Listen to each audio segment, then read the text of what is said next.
আজ আপনাদেরকে জানাবো আমাদের দেশের এমন এক মন্দিরের কথা যেখানে কোনো দেবদেবীর মূর্তি নয়। সেখানে রয়েছে রয়্যাল এনফিল্ড 350 সিসির বাইক।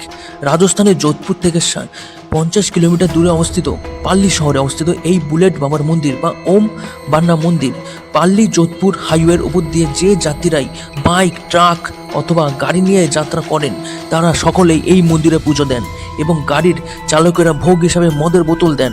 গাড়ি চালানোর সময় যেই সব দুর্ঘটনা হয় তার বেশিরভাগ মদ্যপ অবস্থায় গাড়ি চালানোর ফলে।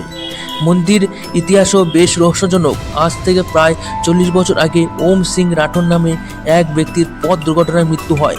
পুলিশ তার বাইকটি পুলিশ কাস্টডিতে নিয়ে আসে এবং পরের দিন বাইকটি নিখোঁজ হয়ে যায়। পুলিশ স্টেশন থেকে খুঁজে খুঁজে এই দুর্ঘটনার স্থানে বাইকটি পায় পুলিশ। এরপর যতবার পুলিশ বাইকটিকে নিয়ে আসে ততবার একই ঘটনা ঘটতে থাকে। পুলিশ তখন তার বাইকটিকে তার পরিবারে ফিরিয়ে দেয়।